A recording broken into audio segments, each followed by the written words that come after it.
Today, we will be discussing the spell Cloud of Daggers. Cloud of Daggers is a level 2 conjuration spell, primarily used by bards, sorcerers, warlocks, and wizards. The casting time for this spell is 1 action. The range at which you can cast the spell is 60 feet. The components required to cast the spell are verbal, which means you speak the spell, somatic, which means you use hand gestures to cast the spell, and material, a sliver of glass. The duration of this spell is concentration up to 1 minute. You conjure spinning daggers in a 5-foot cube at the point at which you spawn it. Each creature caught in this area takes 4d4 slashing damage. A creature also takes this damage when they enter the cube, ends their turn within the range of the cube, or if the cube moves within their space. A creature, however, only takes damage once per turn.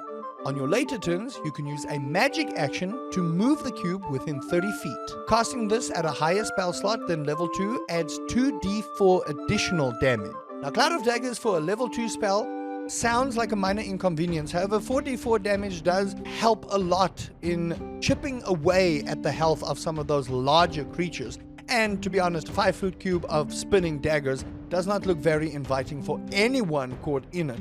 However, you can also use this as a distraction for some people, maybe to scare off some of the town folk if there is something happening, or you could probably use this to break down some doors using some slashing damage, depending on how very heavily fortified that door is. Maybe something a little bit more fragile. You can also possibly use this to cut down some vines. How would you use this to your advantage?